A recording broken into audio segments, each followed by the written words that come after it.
Hello दोस्तों, good morning, नमस्कार। कैसे हैं आप लोग? बेटा, कल वाली जो क्लास थी सभी लोगों को बता दूं कि ये चीज़ें थोड़ी सी मुश्किल होती हैं, थोड़ी सी समझने में आपको दिक्कत। जैसे पहले वाली चीज़ें ना बड़ी आसान थे, बहुत आराम से बड़े प्यार से समझ में आने। अभी आगे आपका क्यूब रूट वाला वीडियो आएगा, वो भी बड़े अच्छे से समझ में आ जाएगा क्योंकि बड़ा आसान है। ये जो मैंने अभी आपको बताया स्क्वायर्स में ऐसे क्वेश्चंस पूछे जाते हैं, ये थोड़ा सा मुश्किल होता है, इसको समझने की कोशिश कीजिएगा, है ना। कल मुझे याद आ रहा है 1152 1152 को लेकर मैंने आपसे डिस्कशन स्टार्ट किया था। एक बात और जोड़ दूंगा इसी में, कल बताना दिमाग से स्लिप हो गया था मेरा। 1152 जैसा कोई नंबर आपको मिलता है जिसमें ये नंबर आपसे बोला जाता है कौन सा डिवाइड करना है, कौन सा मल्टीप्लाई करना है। तो चाहे डिवाइड करना हो चाहे मल्टीप्लाई, मैंने आपको बताया स्क्वायर्स में चाहे डिवाइड करना हो चाहे मल्टीप्लाई, आंसर हमेशा सेम रहेगा। क्यूब में ऐसा नहीं है। क्यूब में मल्टीप्लाई कुछ और करना होता है, डिवाइड कुछ और करना होता है, मैं डिस्कस करूँगा। अभी यहाँ पे आप देखें कि 1152 को जब हम फैक्टराइज करते हैं, सबसे पहला स्टेप क्या होता है? 2 5 7 और 6। समझ में आ गया ना। जैसे ही आपको 576 दिख रहा है, 576 क्या है? एक परफेक्ट स्क्वायर नंबर है ना। बस आगे कैलकुलेशन ही मत कीजिएगा, कोई दिक्कत नहीं है। 2 आपको दिखाई दिया, 2 आपको जैसे दिखाई दिया, समझ जाओ 2 ही गुणा करना होगा, 2 ही भाग करना होगा। यही इसके लिए ध्यान होना चाहिए ये बात कि 576 एक परफेक्ट स्क्वायर नंबर है। और उसके लिए पिछली बातें आपको ध्यान होनी चाहिए कि जो पिछली क्लास में हम लोगों ने पढ़ा है उसमें परफेक्ट स्क्वायर नंबर्स के बारे में मैंने आपको बताया था कि अप टू 25 कंठस्थ होने चाहिए, दिमाग में पूरी तरह से बैठे हुए होने चाहिए। दोस्तों हमेशा ध्यान रखिएगा इस बात को, है ना। और जो लोग आज ही जुड़े हैं बता दूं इसमें हम लोग क्या बातचीत कर रहे हैं। जैसे कोई नंबर है 864 और कहा जाए कि इसमें कौन सा नंबर जोड़ा जाएगा या कौन सा नंबर घटाया जाएगा, ऐसी बात अगर आपसे पूछी जाती है तो क्या जोड़ा जाए क्या घटाया जाए, इसको लेकर हम लोग इसको फैक्टराइज कर लेते हैं। प्राइम फैक्टराइजेशन इसका करते हैं। तो जैसे इसका फैक्टराइजेशन करेंगे तो 2 432, 2 से ले गए, 2 2 4, 2 1 6, फिर 2 से ले गए, फिर 2 से ले गए, फिर 2 से ले गए, फिर 3 से ले गए, फिर 3 से और फिर 3 से। ठीक, तो यहाँ पर पेयरिंग वाली बात आती है। पेयर किसका बन रहा है? 2 का, फिर 2 का, 2 अकेला है, 3 का, फिर 3 अकेला है ना। यानी ऐसे नंबर में जैसे सपोज कीजिए हमसे कहा जाए कि 864 में कौन से नंबर को गुणा किया जाए, तो एक गुणा तो हमको यहाँ पर करना पड़ेगा 2 का और एक गुणा हमको यहाँ पर करना पड़ेगा 3 का, यानी कुल मिला के हमारा आंसर होगा 2 तिहाई 6। बात समझ में आ गई है ना। इसका आंसर है 2। सिंगल नंबर डबल नंबर होगा तो इतनी जल्दी ऑब्जर्वेशन में आएगा नहीं, ध्यान रखिएगा। जैसे यहाँ पे मैंने एग्जांपल दे दिया, इसमें कोई भी परफेक्ट स्क्वायर नंबर हमको दिखा ही नहीं इतनी देर से सिवाय 9 के, है ना। तो इतनी जल्दी जैसे इसमें दिख गया, कभी कभी नहीं भी दिखेगा। तो यहाँ पर सॉरी ये क्या है? 864 में कौन सा नंबर मल्टीप्लाई करना पड़ेगा? हमें 6 मल्टीप्लाई करना पड़ेगा, तो जाकर ये एक पूर्ण वर्ग संख्या बनेगी। ये बात हमने डिस्कस की थी आपसे। फिर ये था कि क्या चीज़ जोड़ी जाए क्या चीज़ घटाई जाए, उस पर हमारा और आपका डिस्कशन हो गया। एक बात हम डिस्कस कर रहे थे जिसमें हमने आपसे कहा था कि किसी भी नंबर की नॉन परफेक्ट स्क्वायर नंबर का अप्रॉक्स वैल्यू निकालने का भी तरीका होता है। डिवीजन मेथड तो मैंने समझा दिया, सभी लोगों को समझ में आ गया होगा। जैसे अगर हम बात करें तो 3 है, √3, √2, ये सब नॉन परफेक्ट स्क्वायर नंबर है, बहुत छोटे और बड़े यूजफुल हैं। इनकी एक तो वैल्यू याद कर लीजिएगा, मैं सीधी सलाह आपको दे दूंगा, है ना। इनकी वैल्यू याद कर लीजिएगा। और ये वो नंबर हैं जिन पर हम अप्रॉक्सीमेशन नहीं लगा सकते हैं, क्योंकि अप्रॉक्सीमेशन जैसे जैसे छोटे नंबर्स पे आओगे ना उनका डिफरेंस बड़ा होता जाएगा। बड़े नंबर्स पे अप्रॉक्सीमेशन जो हमने कल बताया है पिछली क्लास में, वो जितना फिट बैठ रहा है, छोटे नंबर्स पर उसमें डिफरेंस आना शुरू हो जाएगा। बेटा इस बात का ध्यान रखिएगा सभी लोग। मैं कहिए तो एक बार इसको डिस्कस कर ले हम। पिछली क्लास में जो हमने बताया था, आपको क्या बताया था? पिछली क्लास में मैंने आपको बताया था कि किसी भी नंबर का अप्रॉक्सीमेट स्क्वायर रूट निकालने का कुछ तरीके जोड़ोगे तो 8 और 8 कितना हो गया? 16। यहाँ पे जब आपने 72 में से 64 घटाया तो जो वैल्यू आपको मिली वो कितनी है? 8। अब ये पूरा का पूरा पेयर भैया नीचे उतर आएगा और यहाँ पे पॉइंट लगा लो 800। यहाँ जो वैल्यू लेनी है वही वैल्यू यहाँ पर लेनी है। कल वाली क्लास में मैंने आपको बता रखा है, उसको एक बार जरूर देख लीजिएगा। उसके भी लिंक आपको डिस्क्रिप्शन में मिल जाएंगे। पिछली क्लासेस जरूर देखिएगा भाई, वरना ये सब बातें आपको समझ में नहीं आएगा कि हम कह क्या रहे हैं। कोई हेडिंग नहीं है, कुछ भी नहीं है, मैं डायरेक्ट स्टार्ट कर दिया मैंने, है ना। तो आपको समझ नहीं आएगा, आप पिछली क्लास आपको देखनी पड़ेगी।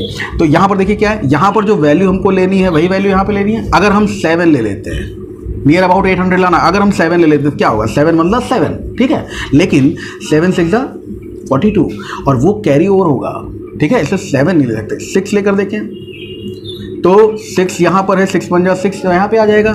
लेकिन 6 6 36, 6 पर भी 3 लग जाएगा। तो यानी यहाँ पर हम क्या ले सकते हैं? 5 5 6 अगर यहाँ पे 5 ले रहे हैं तो 5 6 42, क्या बोल रहा हूँ सॉरी, 5 6 30 0 3 ले लीजिए। और फिर 5 में आप जब 3 कैरी कर रहे हैं तो 5 3 8 तो होगा, लेकिन और वैल्यूज मिल गई, यानी 800 से ऊपर का मान जा रहा है, ये भी नहीं हो पाएगा। यानी हम कितना ले लें, 4 4 4, ये 8 में 8 जुड़ेगा, ये बात आपको मालूम है। तो 8 8 4 चौक 16, 1 ले लीजिए, 4 6 24 और 1 25, 2 ले लीजिए, 4 1 कम 4 और 2 6। ठीक है भाई, बात समझ में आ गई सभी लोगों को। यहाँ पर देखें 4 चौक 16, 1 ले लिया, 4 6 24 और 1 25, 2 ले लिया, 4 1 कम 4 2 6, 656। अभी 656 में सब्ट्रैक्ट कर लिए, देखिए वैल्यू कितनी बची और यहाँ पे इसको जोड़ दीजिए। यहाँ पर अगर वैल्यू की बात की जाए, 10 में से 6 गया भाई, 4 मिल गया, 9 में से 5 गया, फिर 4 मिल गया, और यहाँ 7 में से 6 गया, 144 मिल गया। अब आगे क्या होगा, ये 00 फिर आगे उतरेगा। तो आप देख सकते हो 4 आपने यहाँ लिया तो यहाँ पे भी आप 4 ही लोगे ना। अब 168 में अगला टारगेट हमारा होगा ये 14 लाना हमको। यहाँ पर कोई ऐसी वैल्यू लेनी है तो आप ये देख सकते हैं ना, ये 16 है, ये 14 है, 6 7 8 5 ऐसे ही कुछ वैल्यू होगी यहाँ पर। तो हम जो वैल्यू लेंगे वो 8.5 के आसपास, ठीक है। तो 5 के आसपास वैल्यू अगर हम यहाँ पे ले लें तो इसको राउंड ऑफ करने पे हमको क्या मिलेगा, राउंड ऑफ की करने पर हमको जो वैल्यू मिलेगी वो 8.5 ही मिलेगी। तो राउंडेड ऑफ वैल्यूज जो होती हैं वो वैल्यूज यहाँ पर ली जाती हैं भाई, ठीक है ना। तो ये चीज़ एग्जैक्ट आंसर नहीं देती है आपको, राउंडेड ऑफ आंसर देती है। इस चीज़ का भैया ध्यान रखिएगा सभी लोग। और मैं कह रहा हूँ कि जैसे जैसे छोटा होता जाएगा वैसे वैसे मामला डिस्टर्ब करता चला जाएगा। छोटे होने पर मामला डिस्टर्ब किस तरह से होता है, √3 है, जैसे √3 की वैल्यू अगर आप लोग जानते हो तो ठीक है, वरना इस तरह से कहीं निकाल के दिखा दूँ आपको। √3 की वैल्यू में अगर जानते हो तो ठीक है, नहीं जानते हो चलो निकाल लेते हैं, क्या दिक्कत है, हम लोगों को तो तरीका पता है ना, निकाल लेते हैं। जैसे √3 की वैल्यू आपको निकालनी हो तो 3.000000 ऐसे कर लेते हैं। तब देखिए हमने जोड़े में कितने जोड़े शून्य लिए हैं, हमने 6 जोड़े शून्य लिए हैं। देयर आर 6 पेयर, जो 6 शून्य लिए हैं जो कि 3 जोड़ों में है ना, 3 pairs of 6 zeros। 3 pair of 6 zeros अगर आप यहाँ पे आप देख रहे हो, इसका वैल्यू आपको 1 2 3 अप टू 3 डेसिमल प्लेसेस आपको वैल्यू यहाँ मिलेगी। अब चलिए इधर तो ये अकेला है ना, तो हम टारगेट किसको करेंगे, 1 1 1 यहाँ पर हो गया, और उसके बाद में 1 + 1 हो गया 2, माइनस कर लो, ये आ गया 2। अब ये 0 हमने उतार लिया यहाँ पे। यहाँ जो वैल्यू लेनी है वही वैल्यू यहाँ पर लेनी है, लेकिन पॉइंट के पैरेलल में पॉइंट रख देते हैं, ठीक है। ये वैल्यू आपने देखी। अब इसके साथ में क्या हो गया, तो यहाँ पर जो वैल्यू लेनी है वही वैल्यू यहाँ पर लेनी, मैंने आपको बताया। चलिए भाई 7 ले लेते हैं, 7 ले लेते हैं, 7 जोड़ना है तो 7 7 जा 49, कैरी और 4, 7 2 14 और 4 18, ठीक है। इसको जोड़ दीजिए भाई, ये हो गया 34, ठीक है। अब फिर वही कंडीशन है, जो यहाँ लेना है वही यहाँ पर लेना है। खैर उससे पहले यहाँ इसको सब्ट्रैक्ट कर लेते हैं, क्या मिल गया, 11 11 मिल गया ना। अब 11 के आगे क्या उतारेंगे हम, 00, 3 3 9 और 4 त्याई 12, 11 से ज़्यादा निकल गया तो हम कितना ले लें, 3 ले लें, 3 ले लें, ले लीजिए भाई। 3 मल्टीप्लाई करने पर क्या मिलेगा, 3 3 9, 3 4 12, 3 3 9 और 1 10, 10 129, और इस 3 को जोड़ेंगे तो 3 4 6। यहाँ क्या वैल्यू बच गई है, 29 है तो 71 बच गई। और ये 00 पेयर में आ गए, ये भी 00 पेयर में आ गए। अब ये 00 जब पेयर में आ गए हैं तो यहाँ पर जो वैल्यू लेनी वही वैल्यू यहाँ पर लेनी है। बार बार कह रहा हूँ, 3 दूनी 6, 3 3 9, 2 ले लें, 2 ले लें, तो नियर अबाउट वैल्यू जो भी आएगी, तो √3 की वैल्यू भैया 1.732 हो गई। ऐसा मत सोचिएगा बहुत मुश्किल है भाई, थोड़ा सा समझने की कोशिश कीजिएगा। मैथमेटिक्स है, माना कई चीज़ें आसान हैं, हर चीज़ आसान नहीं है। और थोड़ा सा कॉम्पिटिटिव एग्ज़ाम्स में होता है, और वो छोटे नंबर, बहुत बड़े नंबर होंगे तो डिवीज़न मेथड लगेगा, छोटे नंबर होंगे तो कुछ कर सकते हो आप। जैसे सपोज करो कोई नंबर मैं ले रहा हूँ, मैंने नंबर ले लिया, थोड़ा सा बड़ा लेते हैं, 72 नंबर ले लिया है, 72 ले लिया है ना, दिमाग में आया 72 ले लिया, 32 72 ले लिया। अभी 72 हमको मालूम है कि 8 का स्क्वायर होता है 64 और 9 का स्क्वायर होता है ठीक। तो ये किसके बीच में लाई कर रहा है? 8 और 9 के बीच में। 8 और 9 के बीच में लाई कर रहा है 72। आपको मालूम है कि 8 के स्क्वायर से बड़ा लेकिन 9 के स्क्वायर से छोटा होगा 72, यहाँ कहीं होगा ना। यानी इसकी वैल्यू अगर लेकर चले हम लोग तो क्या आएगी इसकी 8 पॉइंट समथिंग, 8 दशमलव कुछ इसका मान होना चाहिए। अभी मैं पूरा बात इसका ट्रेडिशनली भी आपको बताऊंगा। 8 दशमलव कुछ इसका मान होना चाहिए। अब 8 दशमलव कुछ में हमने क्या कहा, वो कुछ कैसे निकालोगे? तो 8 का दुगुना कितना होता है भाई? 16। 8 का दुगुना हो गया 16 और 64 और 72 का जो डिफरेंस है वो कितना है? 8। यानी आंसर अगर देखा जाए तो 8/16 1/2 हो गया ना, आधा। तो 8.5 8.5 8.5 अप्रॉक्स आंसर इसका होगा। ठीक।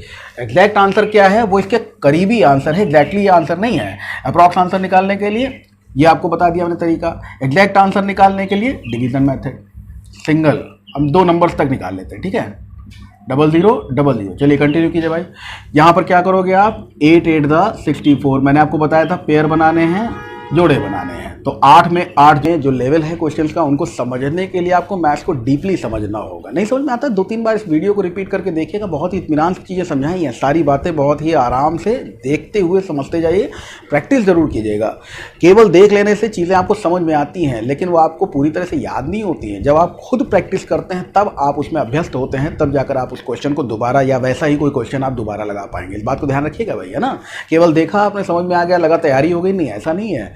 आपको कॉपी पेन खुद उठाना पड़ेगा, किताबों को खंगालना पड़ेगा, क्वेश्चन में एक्सरसाइजेस लगानी होंगी। ऐसा बिल्कुल नहीं है कि आप बस वीडियोस देखें और सेलेक्ट हो जाए। वीडियोस में तो अब मैं बताता रहा हूँ सैकड़ों वीडियो पड़े हुए हैं। आप देखिए किसी पर चीज़ अप्लाई हो रही है, किसी पे अप्लाई नहीं हो रही है ना। जिस पे अप्लाई हो रही है बड़ा अच्छा लगा, वाह यार झटके में आंसर आ गया, पता लगा डिजिट चेंज हुआ, आंसर धड़ाम हो गया। नहीं, ट्रेडिशनल मेथड सीखिए, कहीं नहीं गड़बड़ाएगा।